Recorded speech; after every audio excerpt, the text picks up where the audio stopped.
Amigos, buenas noches. Esto es Nosotros Decimos. Qué gusto saludarlos. Noche de lunes. Hay que comenzar la semana no solo con energía, sino con información pertinente. Por eso les agradezco infinito, como siempre, que sintonicen Canal 10 Quiero TV. Además, nuestras redes sociales. Soy Jonás y con el gusto de siempre les digo bienvenidos. En este espacio vamos a revisar un tema trascendental que nos alcanza de manera transversal en todo lo que hacemos y hasta en lo que no hacemos. ¿Cómo está el clima? Y cómo está el tema de nuestra agua. El día de hoy, 21 de marzo, estamos conmemorando a un héroe de la patria, Benito Juárez. Y como todos sabemos, se inauguró el Aeropuerto Internacional de la Ciudad de México. Es el gran tema. Pero ¿sabe quién estuvo por allá? El gobernador Enrique Alfaro. ¿Y sabe de qué habló? De la falta de una reunión con el presidente Andrés Manuel López Obrador para revisar el tema del abasto de agua en la zona conurbada de Guadalajara. La nuestra es una ciudad que se está secando. No se lo digo con alarmismo, se lo digo porque está sucediendo. Y si siente mucho calor es porque también el clima está cambiando y tenemos una sequía que nos viene persiguiendo desde hace tiempo. Por eso esta noche vamos a hablar del tema. Me acompañan dos especialistas que le han dedicado toda una vida a ese asunto. Antes de saludarlos, veamos esta información.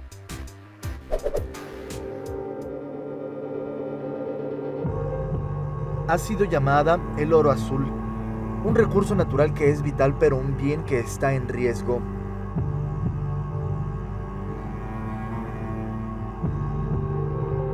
Lamentablemente este desarrollo urbano desordenado ha propiciado que consumamos mucho más agua y contaminemos más agua. Y por lo tanto hay una escasez de agua muy fuerte en diversos puntos del área metropolitana de Guadalajara. En el estado de Jalisco hay 69 municipios en el nivel anormalmente seco y 48 con sequía moderada, según los datos más recientes del monitor de sequía en la Comisión Nacional del Agua.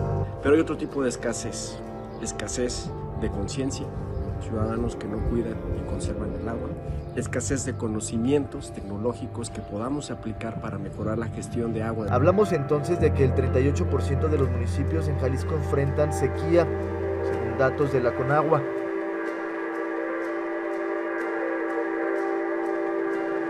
Cada 22 de marzo se conmemora el Día Internacional del Agua para recordar la relevancia de este líquido esencial.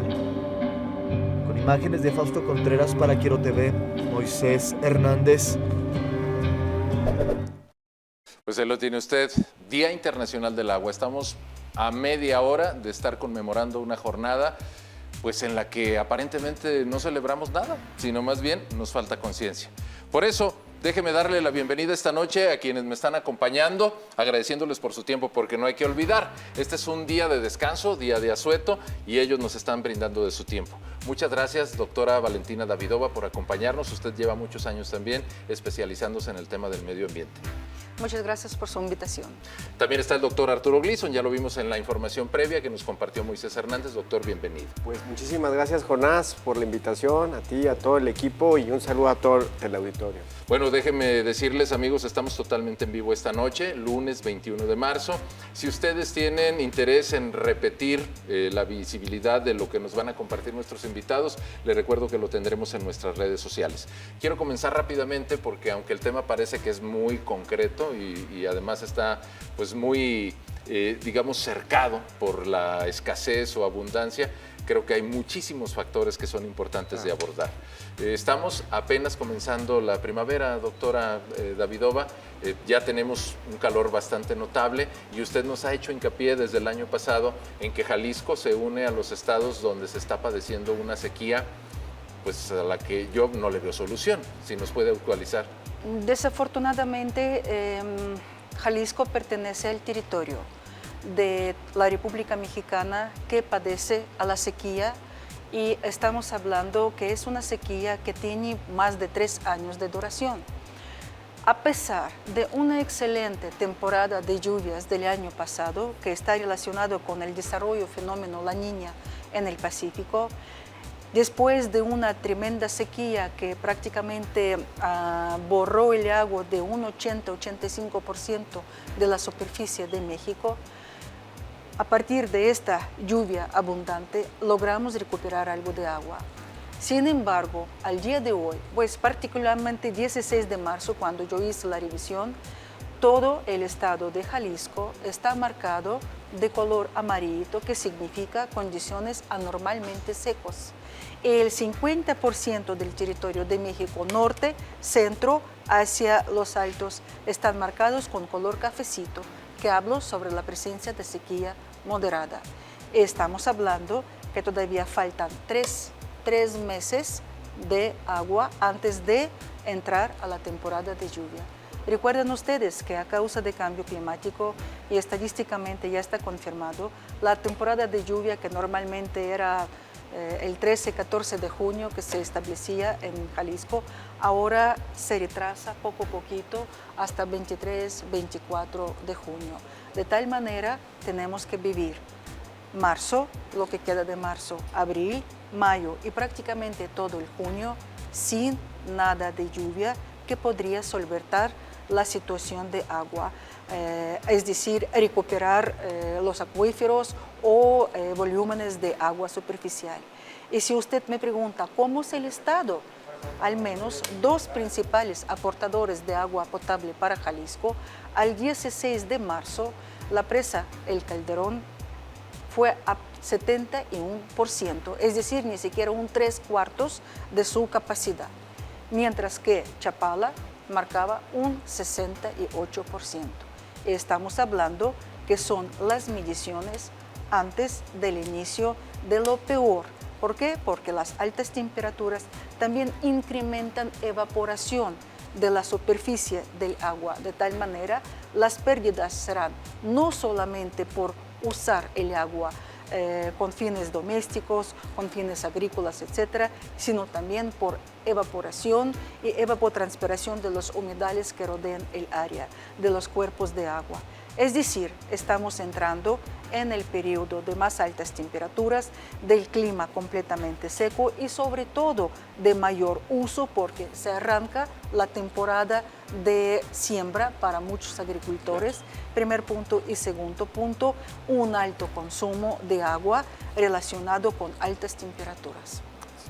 Ahora, antes de platicar con el doctor Arturo Gleason, doctora Davidova, el tema es que este año ya no se salva. Recuerdo que al terminar el año 2021, las autoridades, ante la protesta permanente de muchos habitantes de la ciudad, porque nos enteramos casi nada de cómo padecen la falta de agua los habitantes de las zonas rurales o los que se dedican a actividades agrícolas y pecuarias, aquí con la presión de los habitantes de la ciudad dijeron, no se preocupen, está lloviendo bien, vamos a cancelar cualquier tipo de tandeos. Sin embargo, ya estamos viviendo tandeos en la ciudad. Discúlpame, si el gobernador en la inauguración del aeropuerto solicitó el tema para abordar abastecimiento de la zona metropolitana de Guadalajara y Jalisco en general con el agua, quiere decir que el problema es grave. ¿Por qué? Porque estamos al final de una de las cuencas muy importantes, es el Lerma, Santiago Pacífico, que cruza y abastece 8 estados con el agua. Los estados más poblados y de mayor actividad agropecuaria. Estamos hablando Ciudad de México, estamos hablando Estado de México, estamos hablando Michoacán, Guanajuato, Querétaro, Jalisco. Es decir, si usted revisa la situación de los niveles de lagos en Michoacán, usted también encontrará que el volumen de estos lagos o reservas de agua es también de unos 65 a 68%. Estamos hablando que ni siquiera tenemos 3/4 de agua depositados en volúmenes que se puede ofrecer para todo el tipo de actividades que normalmente se dan a finales de marzo, abril, mayo, es decir, trabajo de siembra y abastecimiento con agua potable. Estamos hablando que la cuenca todavía marca muy altos índices de la sequía, en este caso de moderada a severa. Cuenca en general, aproximadamente un 50, un 60% de la cuenca marca estos índices de sequía el día de hoy.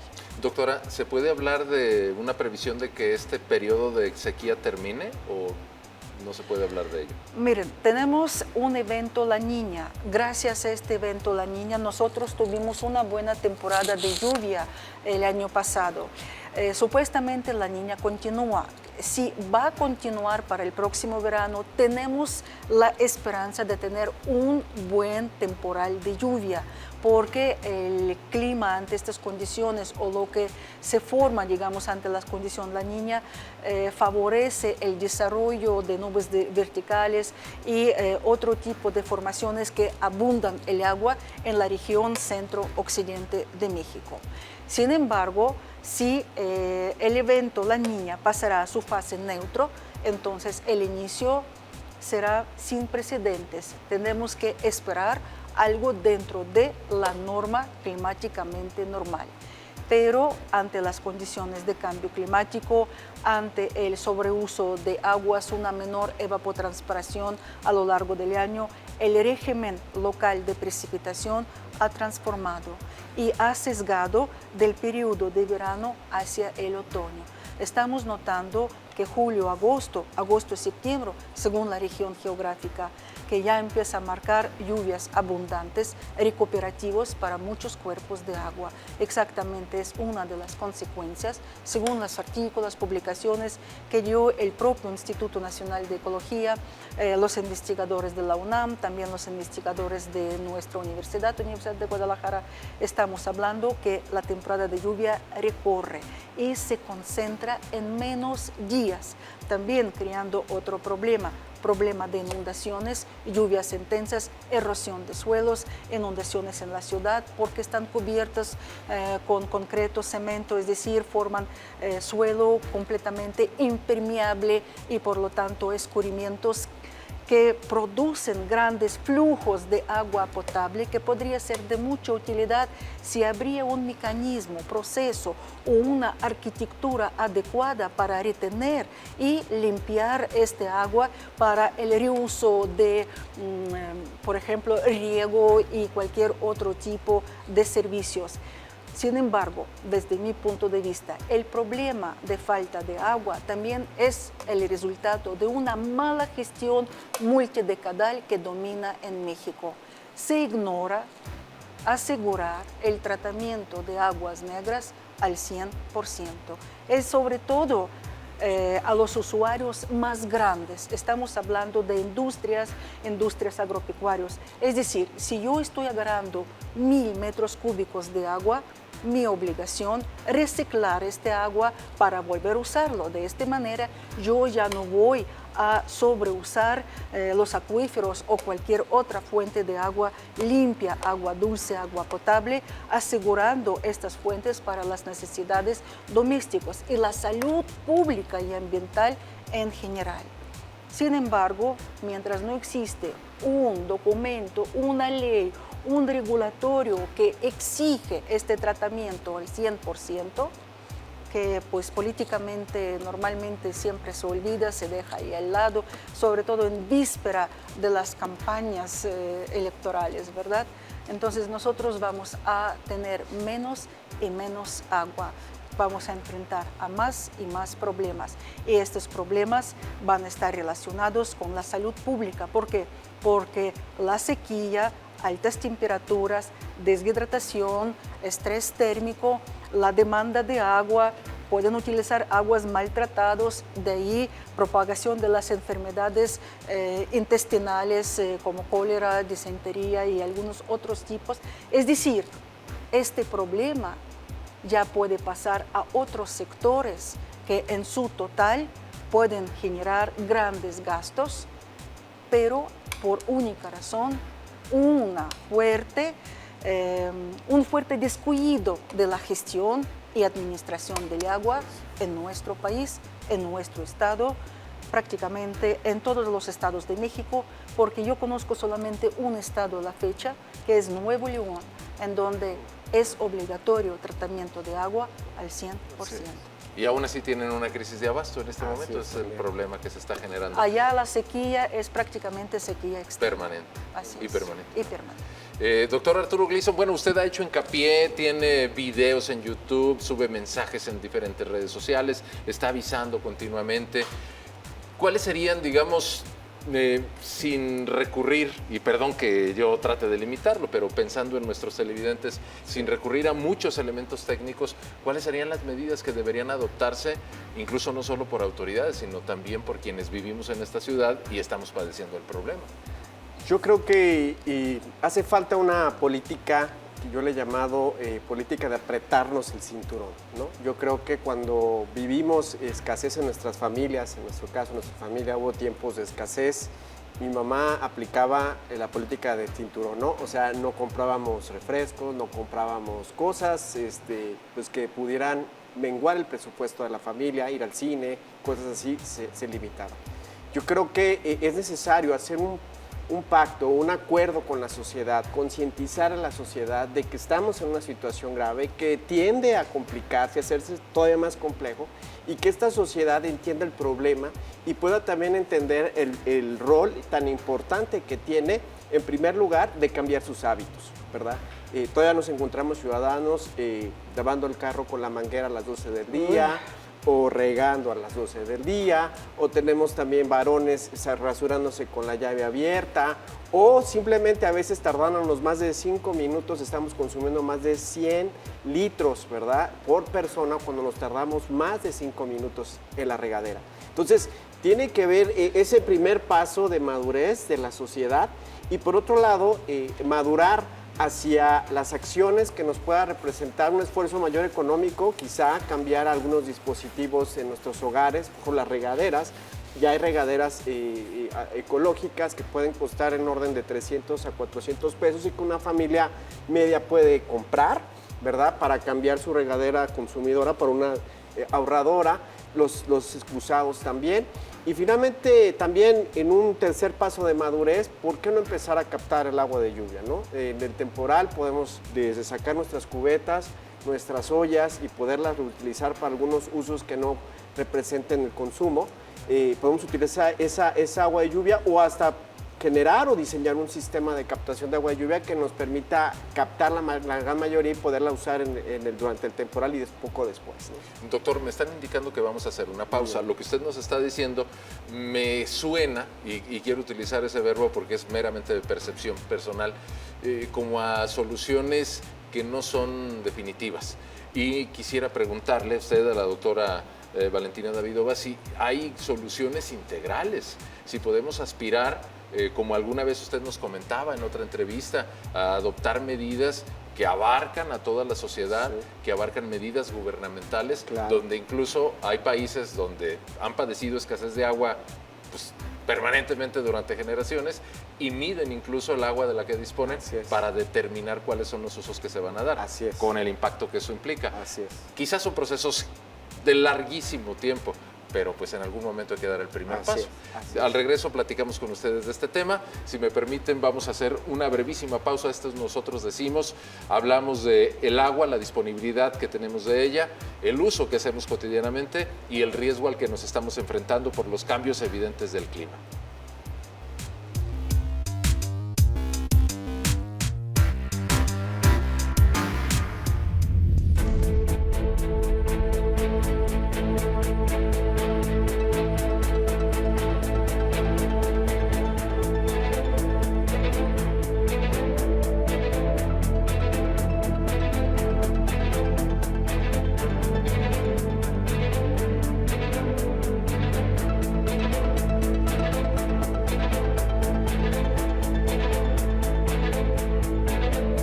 Vacunas contra COVID-19 y es aquí. Nos encontramos aquí en el municipio de Zapopan. Ya hace unos momentos pues la señora Rosalía arrancó de manera oficial. Pues resulta prensado de las piernas. Los hechos que suceden cuando la oscuridad se abre. Las llamas envolvieron varios cilindros al interior de la empresa. La finca que no resistió el fuerte caudal. Fue localizada la presencia de una persona.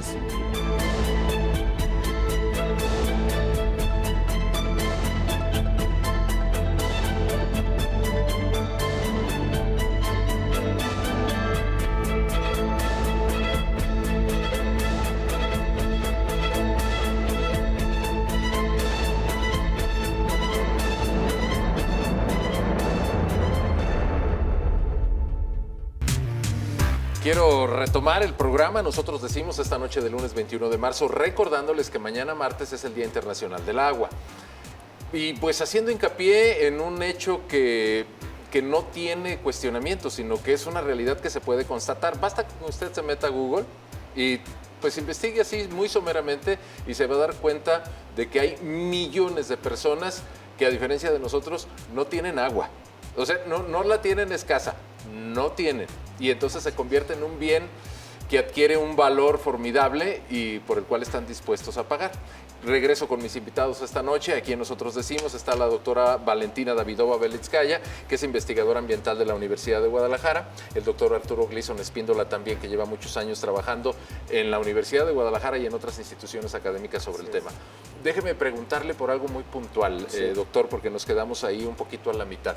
Le decía yo que las medidas que se proponen para aplicar en mi vida cotidiana, en mis costumbres de uso del agua, pues me suenan un poquito como de muy largo alcance, perdón, de muy corto alcance, como que no resuelven de fondo el problema. Y en alguna ocasión recuerdo haber charlado con usted y me decía, es que hay ejemplos internacionales donde por la escasez se han adoptado medidas que a nosotros nos parecerían casi como de ciencia ficción. Sí. En algún momento usted me comentó y quisiera traerlo a colación para poder revisar otra vez nuestra situación. En Japón el agua que se utiliza está medida al iniciar el año. Sí, claro. Entonces la gente sabe cuánta va a haber. No va a haber más, es la que van a tener. Y así se determinan políticas de uso para los individuos y para la producción. Sí, claro, un país que es consciente y cualquier persona que es consciente hasta para moverse de un lugar a otro, necesita saber cuánta gasolina tiene en su carro o cuánto tiene para el camión. En el caso del agua hay que saber cuánta llueve, cuánta está sin filtra, cuánto están los acuíferos. Es el punto de partida. Ahora, comentándote, en cuestión de cultura, yo creo que el caso australiano había que revisarlo con cuidado porque a finales de los 90 tuvieron una seria crisis, ¿no?, de agua y bajo el lema cada gota cuenta, empezaron con la medición, transformaron la cultura del agua del australiano. Fue tal estrategia que la sociedad se sumó a este cambio, por ejemplo, cambiando sus regaderas. Yo tuve la oportunidad de ir en el 2007 a Sydney y estar con varias familias y ver cómo cambiaron sus regaderas, cambiaron sus excusados, cómo implementaron sus pequeños y grandes tanques de captación de agua de lluvia, cómo el gobierno incentiva, crea los esquemas fiscales para que las personas puedan instalar sus sistemas o los subsidios, ¿no? La industria generando toda una oferta de productos de captación, de reuso de agua y por supuesto los académicos investigando. Yo creo que esto es una labor de equipo, si bien es cierto que el ciudadano en su casa a lo mejor no se traduce en una política desde su casa, pero yo creo que tenemos que sumar todas estas voluntades, estos cambios de actitud y claro, con gobiernos conscientes, de la mano de la ciencia, que pudiéramos cerrar filas para primero bajar los consumos, hacer un uso eficiente de agua y proteger lo que ya tenemos. Es increíble que a la fecha, por ejemplo, el río Santiago siga súper contaminado y gobiernos van, gobiernos vienen y sigue el río Santiago contaminado. O cómo es posible urbanizar zonas de recarga donde entra el agua, ponemos allí edificios, ¿no? Entonces, si bien es cierto que no es solo la voluntad de los ciudadanos, es el inicio, es el cambio y a lo que creo que también debemos apostar a la transformación de las personas para poder cambiar las conductas, ¿no? Y presionar, porque otra cosa que comentaba también la doctora hace un momento, pues es que también somos muy apáticos. Mientras no nos afecta a nosotros, ignoramos, no somos solidarios y tenemos que informarnos, tenemos que trabajar en comunidad, tenemos que presionar a las autoridades para que se hagan los cambios de fondo, ¿no? Bueno, ahora déjenme preguntarles, y me gustaría que no dejemos, digamos, muy olvidado este punto, porque una cosa es el consumo individual y otra cosa es el consumo industrial. Sí, a ver si nos pudieran facilitar algunas cifras. Pero volvamos a algo que hemos venido consumiendo, informativamente hablando, durante los últimos 30 años, que el problema de abasto de mediano plazo lo vamos a solucionar con el sistema de la presa del Zapotillo. Así es. ¿Eso es cierto? Válgame Dios. Yo solamente le estoy diciendo cuánto más tenemos que construir presas, porque recuerda usted, para llenar una presa hay que traer el agua, hay que robar el agua a alguien para almacenar en esta presa. Hay que cambiar el funcionamiento de un ecosistema o de digamos, unos cuantos ecosistemas en sus servicios ecosistémicos. De tal manera que a lo mejor en algún lugar yo podría salvar la situación, pero ¿qué significa para las personas o para los pueblos de donde quitaron esta agua para traer y almacenarla? Solamente imaginamos, supongamos que yo tengo un tubito, el tubito va de la fuente hacia la boquita de una persona. Ahora, para llevar esta agua, de repente vamos a poner un agujerito, otro agujerito y vamos a poner una persona y otra persona. Es decir, antes de que llegue el agua al final, a la persona quien antes recibía el 100% de esta agua, ahora no va a recibir el 100%. Primero tienen que satisfacer sus necesidades las personas que tienen agujeritos partes arriba. ¿Lo explico? Sí. Entonces, así funcionan las presas. Cuando yo los construyo en una cuenca, quiere decir que yo estoy juntando el agua, aquella agua que debería de escurrir por sus funciones hacia la parte, digamos, la parte más baja de esta cuenca.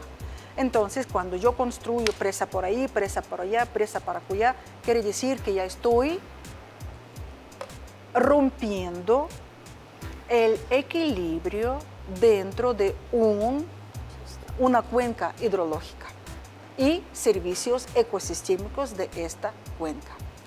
Es muy importante comentar que en 2006 había un Congreso Internacional del Agua que tuvo lugar en la Ciudad de México y dentro de esta ciudad ahí dijeron muy claramente, no más a las presas, vamos a buscar otras medidas. Además, estas medidas deben ser no construcción de las presas, sino, como usted dijo, cambio de paradigmas. Debemos cambiar nuestra mentalidad, nuestros valores culturales que podrían apoyar al desarrollo del pueblo en nuevas condiciones. Yo estoy observando, tengo 32 años que vivo en México, que el valor cultural está en manos de las mamás, abuelas, que pues quieren que sus hijos viven así como fueron en sus tiempos, hace 80, 60 y tantos años, ¿verdad? Es imposible. ¿Por qué? Porque el mundo cambia. Por lo que yo considero que las escuelas, la educación en general, debe dar la oportunidad a los niños desde niveles de incluso guardería, segundo, tercer grado, porque los niños ahorita son bien listos, crecen bien rápido, entienden manejo de los celulares, etcétera, lo que hace mostrar qué rápido se desarrollan nuestros hijos. Entonces yo pienso, si nosotros promovemos una cultura de agua ante ellos, el cuidado de, como dijo usted, abrir la llave para llenar el vaso, cerrarlo. Si yo mojo mi cepillo, inmediato yo cierro la visita para cepillar los dientes. Yo tengo agua para enjuagar la boca en mi vasito, lo lleno previamente. No tengo agua escurriendo y muchos otros ejemplos. Pues como dijeron en el mismo congreso, problemas globales, soluciones locales. Parece ser que también en manos de la gente entra el problema de acoplamiento de agua de lluvia, por ejemplo, ir preparando volúmenes, acoplando el agua y reutilizar este agua para necesidades de drenaje o de riego de jardines o de lavado. Le voy a decir un ejemplo. Yo vivo en una colonia que supuestamente es una de las más antiguas, culturalmente muy conocida, por ahí atrás de Expo. Y una vez yo vi a la gente que estaba lavando el pavimento con la manguera, el carro, y digo, señor, estamos en la sequía, exactamente hace un año. Y usted desperdicia tanto agua. ¿Sabe lo que me contestó? Yo pago por esta agua. Y solamente yo le pregunté, a lo mejor usted pronto va a tener muchos millones de pesos, ojalá. ¿Y qué tal si simplemente no habrá agua, la cual se puede comprar? ¿Qué usted hará con todo su dinero? Pues ahí hasta fue como un pequeño conflictillo. Yo nomás les platico que hasta la fecha tenemos esta mala conducta. una falta de educación civil, sobre todo lo que hace unirnos ante problemas pues, que nos presenta la naturaleza, acoplarnos como una sociedad, civiles que se juntan en discusión de cuestiones de agua con municipios, a lo mejor en lugar de llenar mi bote con agua de lluvia, ¿y qué tal si buscamos representantes del municipio para que se cree un área en alguna depresión del pavimento, etcétera, excavan ahí un volumen y nosotros solamente nos encargamos de tener canalcitos como bordes de nuestras jardineras en las calles, claro, para que por ahí escurre el agua y la llenan estos volúmenes. Además, este agua será mucho más fácil para su tratamiento y reuso para servicios domésticos. Así es. Entonces, claro que hay soluciones, pero estas soluciones están en manos no solamente del gobierno, sino de nosotros, saber qué exigir, cómo exigir y sobre todo, qué para poder no golpear nuestros bolsillos. ¿Por qué? Porque también, discúlpame, ¿por qué un ciudadano debe pagar el mismo precio por el metro cúbico del agua que lo paga cualquier industria que utiliza miles de metros cúbicos? ¿Por qué no haremos un pago escalonado como lo de la electricidad? El que utiliza menos paga precios menores. El que crece en su consumo paga mucho más. Si no quiere pagar mucho más, entonces presenta proyectos de tratamiento que asegura el tratamiento de un 60, 70, 80, 90% del agua que utiliza para reciclarla y volver a reusarla. Esa sería una solución. Claro que sí, estamos hablando de buscar estas soluciones, pero lo que yo estoy comentando no es del otro mundo, no, ni claro, del siglo XXIII, ni del XXIV. No estamos hablando de las cosas que no se puede iniciar el día de hoy, sino ayer. Bien, aquí, si me permite, doctor, quiero puntualizar para nuestros televidentes, sí, que le hicimos una cordial invitación a los representantes del Sistema Intermunicipal de Agua Potable y Alcantarillado, del CIAPA, que pues son el organismo, integran el organismo que nos abastece de agua a quienes vivimos en la mayoría de los municipios de la zona conurbada. Mayoría porque hay muchos que ni siquiera a eso les alcanza. Por razones de agenda no pudieron estar con nosotros, pero al margen de lo que usted quiera agregar a lo que ya decía la doctora Valentina Davidova, sí es posible hacer una revisión también de las políticas de cobro, ¿no? Sí, porque claro, creo que, no sé si en Monterrey vean las cosas de otra manera o en la Ciudad de México, pero en Guadalajara estamos muy acostumbrados a tener agua en volúmenes abastecidos y a muy bajo precio. Así es, pero antes de eso quisiera que el auditorio entendiera el problema del zapotillo. A ver, sí, porque además dejamos esa pregunta pendiente para y ahorita tocamos el tema ¿soluciona económico o no soluciona? Sí, mira, quiero que el auditorio piense que la familia Guadalajara, Jalisco vive en una casa. Y esta casa, entras a esta casa y ves que las paredes están manchadas de agua por las fugas que hay. El cuentonón llega muy alto porque se está desperdiciando agua. Llueve, se inunda el patio, se inunda el jardín y se devuelve por los excusados, ¿no? Entonces, y en el tiempo de sequía no tenemos agua. Entonces llega papá, gobierno, y nos dice, ante todo este relajo de fugas, ahí tienes un manantial allá atrás en tu jardín que brota y lo mandas al drenaje. Y llega y dice, ya tengo la solución al problema, un tinaco, y ese tinaco se llama el zapotillo. Yo no sé si la familia que estuviera viviendo estos problemas de calidad, de inundaciones, si estuviera consciente, estaría de acuerdo en que la solución la resuelve un gran tinacote llamado el zapotillo. Estamos hablando, ¿verdad?, que la gestión del agua en nuestra ciudad es pésima, ya lo decía la doctora. No medimos, como dijimos, no medimos bien lo que llueve, no medimos lo que hay debajo de nuestros pies, no sabemos la fecha en que se va a terminar el agua subterránea, como otros países ya lo tenemos. ¿Cuánto tiempo falta para que se termine el agua subterránea? Y si siguen autorizando fraccionamientos. Los drenajes de nuestra ciudad, viejísimos, apenas conduciendo el agua a punto de explotar. Entonces no sabemos qué está pasando. Es un relajo en nuestra gestión y nos quieren decir que el zapotillo resuelve toda esta problemática. Claro que no. Otro ejemplo. Tenemos el 40% o si no hasta más de desperdicio en la red de distribución, está agujereado.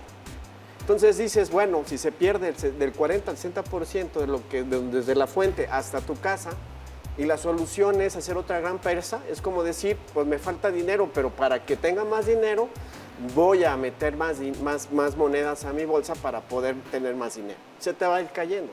Lo mismo sucede en la gestión del agua. Entonces, el Zapotillo no resuelve el problema de fondo. Tiene que haber esta planeación integrada, le llamamos gestión integral de los recursos hídricos, para tener en la mesa todos los problemas, todas las problemáticas, todas las visiones técnico-científicas multidisciplinarias, para entonces diseñar entre todos una propuesta que pueda ser incluyente, justa, y podamos repartir el agua como es, y también las responsabilidades de los ciudadanos. Mientras el ciudadano siga nada más como usuario y que el que paga se presenta lo que la doctora nos acaba de narrar explícitamente, ¿no? Ahora, en el tema del cobro, yo creo que no estamos midiendo, ya dije, ni lo que llueve, ni lo que se infiltra, ni lo que está en los acuíferos, lo que escurre. ¿Cómo medimos los consumos? Tiene que ir un muchacho a hacer una lectura, y si se descompuso ese medidor, ya perdiste. No hay exactitud en la medición. ¿Cómo cobramos algo que no medimos? Entonces, no se me hace a mí correcto que ante todo este relajo nos premien a los ciudadanos con los incrementos en la tarifa. Es una medida inmediatista, cortoplacista y para salir al paso de los problemas económicos que tiene el sistema operador, ¿no? Ahora, doctor, ¿usted tiene datos de cuánta agua de la que se consume en esta ciudad es para producción y cuánta para consumo humano?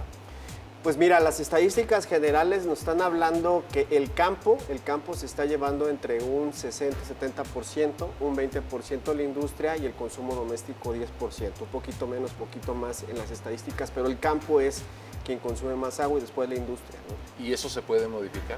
Claro, o sea, el campo ya hay una agenda allí desde gobiernos atrás, desde los 90s de riego eficiente, de la medición, ¿verdad? De los escurrimientos, de los ríos, lagos, para poder hacer una repartición justa, pero tampoco ha trascendido.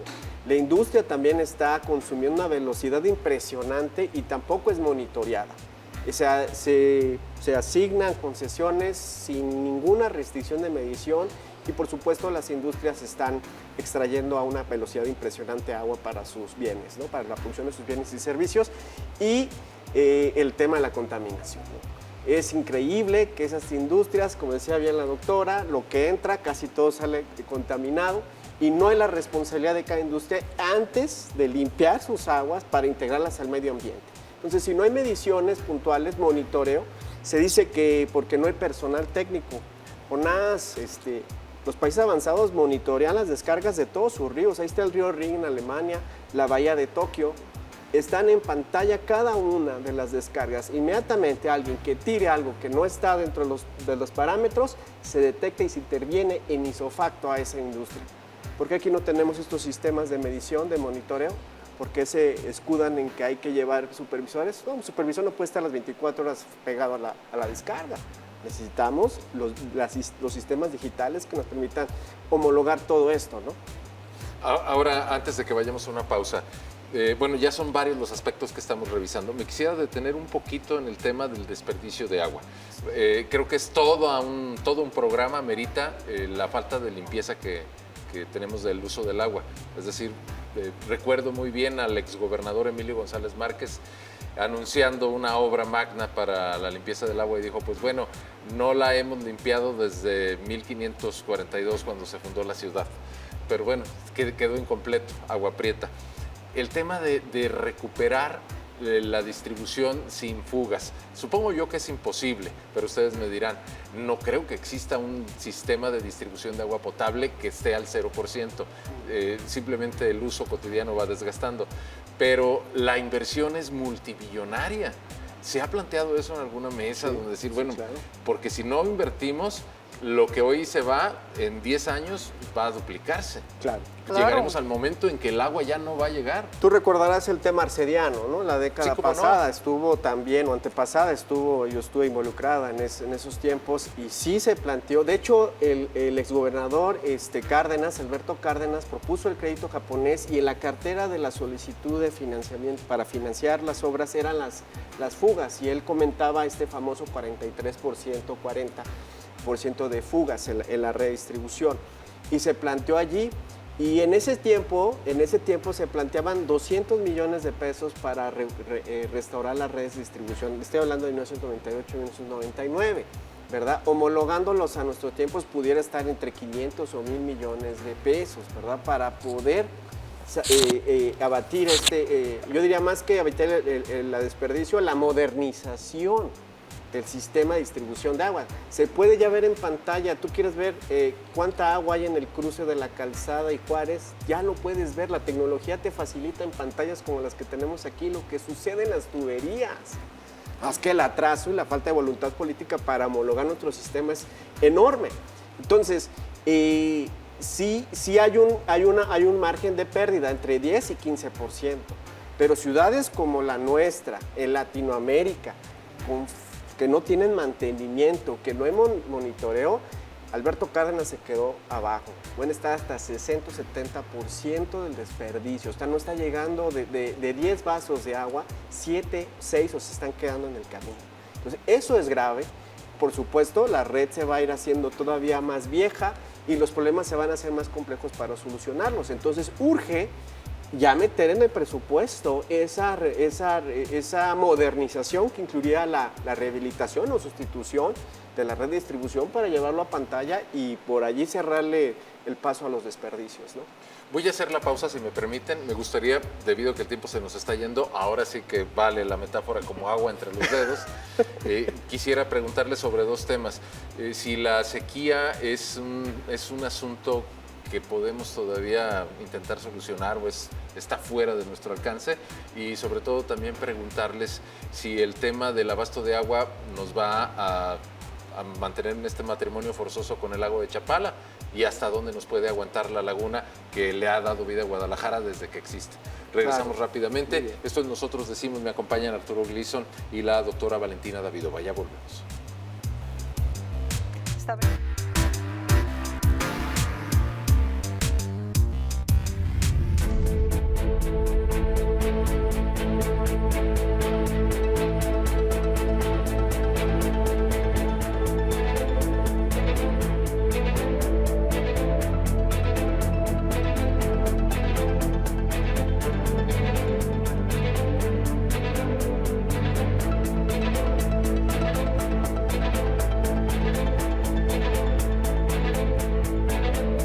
Vacunas contra COVID-19 y es aquí.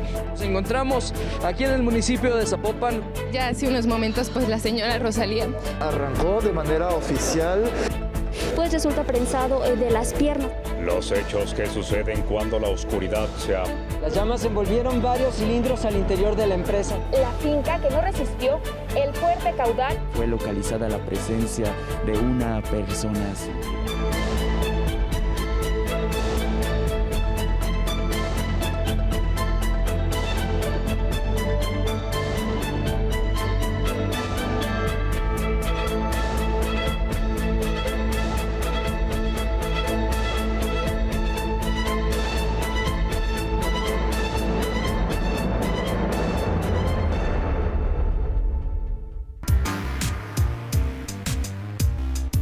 Bien, estamos de regreso. Nosotros decimos, tratando de aprovechar al máximo los minutos que nos quedan y haciéndoles una invitación abierta a que recuperemos este diálogo, porque estoy seguro que en un mes más o menos esto se va a convertir en el tema del que estén hablando todos, porque no va a haber agua.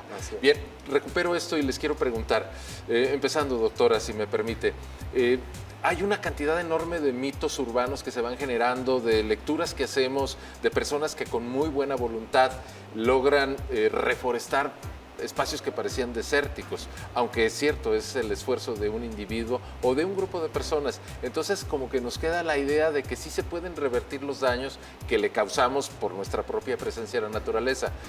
Luego leemos artículos como, por ejemplo, en Dubái, que se construye en una zona desértica, donde con tecnología están generando nubes para generar humedad, para provocar humedad de manera artificial, porque pues estaban en una zona desértica. Y pareciera como que nos quedamos entonces con una tranquilidad de alguien va a resolverlo. Esto se va a corregir tarde o temprano, habrá algún genio, algún cerebrito de alguna universidad, nos va a costar un poco más caro, pero el problema se va a resolver. Por eso le quiero preguntar, este asunto de las sequías que usted nos viene advirtiendo ya desde hace un par de años o incluso antes, ¿se puede resolver o es parte de esto que llamamos cambio climático y ya es un camino irreversible? Bueno, de acuerdo a las perspectivas o escenarios de cambio climático que también están en función de cuánto dióxido de carbono vamos a tener en la atmósfera, qué tanto se acelerará el calentamiento, qué tanto cambiará el régimen radiativo. Estamos hablando de cuestiones que se conocen como física de la atmósfera. Y el problema pues hace marcar, está bien, si nosotros tenemos un finito superficie de la Tierra, con un finito volumen de agua, que está bien ante condiciones de la temperatura creciente, los océanos empiezan a evaporar un poquito más, etc. Sin embargo, existen procesos de circulación, etc. Si uno quiere crear una lluvia local, probablemente a nivel local lo puede organizar, etc. Pero, ojo, mucho ojo, hasta la fecha, estadísticamente, es decir, científicamente, no se logró comprobar que esta siembra de lluvias o cualquier modificación activa sobre un determinado proceso natural, denominamos procesos meteorológicos o efectos climáticos, hasta la fecha no existe ninguna evidencia que dice, sí, llovió porque sembramos la lluvia, o se incrementó la lluvia porque estamos modificando los procesos en la atmósfera. Es muy importante, esto fue muy de moda en los años 50, 60. Sin embargo, en los años 70 se empezaron a publicar artículos, etcétera, que a pesar de altos costos que están invirtiendo para poder modificar el tiempo, modificar el clima, no existen comprobaciones científicas válidas, las cuales dicen que sí, vale la pena invertir, gastar todo este dineral, porque sí podemos comprobar que se puede invertir el clima. Por lo tanto, probablemente hay técnicas que, por ejemplo, pueden de repente producir una lluviecita, etcétera. Sin embargo, mucho ojo. Otra vez, si yo quito la humedad en algún lugar, entonces en otro lugar, para traer la lluvia en este otro lugar, va a estar condiciones un poquito más secos. Estamos hablando de una compleja situación relacionada con física y química de la atmósfera, régimen térmico, régimen radiativo, y de ahí oscilación, modificaciones de los procesos del ciclo hidrológico en sí. Por lo tanto, desde mi punto de vista, no es la respuesta. Según los escenarios, sobre todo ante un masivo incremento de la temperatura, sí están marcando que va a haber un cambio regional de procesos hidrológicos, especialmente la precipitación, que tiende a lo siguiente: regiones en donde llueve bastante bien puede recibir todavía lluvia más intensa. Puede ser que se acorta el periodo de lluvia o habrá menos números de día de lluvia, pero habrá mucho mayor intensidad. Estamos hablando de que la intensidad va a solventar este total, incluso va a incrementar probablemente el total anual de lluvia en esta región. Mientras que en regiones secas, al contrario, estos escenarios marcan que lluvia va a la baja. Regiones más secos se pueden convertirse en regiones todavía más secos, con un periodo de lluvia mucho más corto. Prácticamente se eliminan lluvias en periodo de invierno, al menos en el hemisferio norte. Estos son algunos de los datos que marcan los proyectos o proyecciones climáticos ante diferentes escenarios multiintegrales, multidisciplinarios de cambio climático. Por lo tanto, yo no pienso que va a llegar un superhombre y nos va a resolver los problemas. No. Por algo dicen problemas globales, soluciones locales. Yo pienso que cada país, cada región, tiene que en primer lugar verificar qué tanto estos escenarios coinciden con realmente lo que uno está midiendo, observando. porque algunos escenarios ya fueron emitidos a finales del siglo XX, en los años 90, a principios del siglo XXI, es decir, ya pasó 20 años. Nosotros podemos contar la información meteorológica, climática y decir, bueno, de todos estos escenarios parece ser que este escenario es el que mejor describe lo que pasa en mi país, en mi región. Pero el problema que en México, durante los últimos 10 años, con todo el dolor de mi corazón, porque yo soy meteoróloga, climatóloga y a diario trabajo con la información meteorológica, esta información drásticamente se disminuye. Habían estaciones que llegaron a funcionar de los años 30, 40, 50, es decir, que tenían estadísticas acumuladas de 60, 70, 80 años y que de repente dejan de funcionar. Por ahí la Comisión Nacional del Agua tenía un proyecto de sustituir las estaciones tradicionales con automáticas. Y mientras yo trabajaba allá, yo trataba de explicar, las estaciones automáticas no fueron creadas para sustituir tradicionales, deben colaborar, fueron construidos para instalar en regiones de difícil alcance, para poder tener más puntos de medición y también lo puedo poner a la par con tradicional para exactamente encontrar este coeficiente para convertir observación tradicional contra información ambiental inmediata que registra la estación. Estamos hablando de cosas técnicas muy específicas, pero no hay especialistas en este tema, no existen y parece ser desde que se instaló la Comisión Nacional del Agua en 1989, la meteorología fue prácticamente aniquilada desde el punto de vista de cómo tiene que ser en un país como México, que tiene 2 líneas costeras más largas, en donde se dan ciclones tropicales que llegan a ser huracanes intensos y que pueden funcionar sobre la costa con un efecto de una podadora en su acercamiento a lo largo de su temporada. Doctora, pues muy interesante todo, se nos está yendo el tiempo. Le quiero plantear un último punto al doctor y suplicándole que sea muy breve para no cortarlo. ¿Vamos a depender de Chapala o también hay que empezar a descontar que tenemos el lago? Bueno, el lago está sufriendo una urbanización exacerbada, se está construyendo casas, fraccionamientos alrededor, esto que impide que el agua de lluvia recargue pues los acuíferos y los manantiales que brotan en el lago y la contaminación. Yo creo que no podemos pensar así, y menos con las políticas de urbanización del lago. Entonces, tenemos que parar esas urbanizaciones, regularlas y sobre todo entrar en un proceso de cuidado y conservación del lago, porque si así pensamos, yo estimo que el lago en unos 10, 15, 20 años pues está inservible por la calidad de agua que nos puede ofrecer por la fuerte contaminación que va creciendo hacia el lago, ¿no? Bueno, pues lamentablemente se me terminó el tiempo. Yo les agradezco mucho, doctor Arturo Gleason, doctora Valentina Davidova.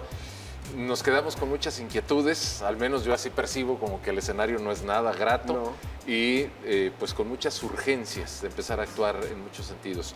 Aquí estaremos dando espacio para este y otros temas y reitero nuestra invitación para que luego nos acompañe. Muchísimas gracias. Gracias por su invitación. Gracias, doctora. Gracias sobre todo a ustedes que esta noche nos acompañaron.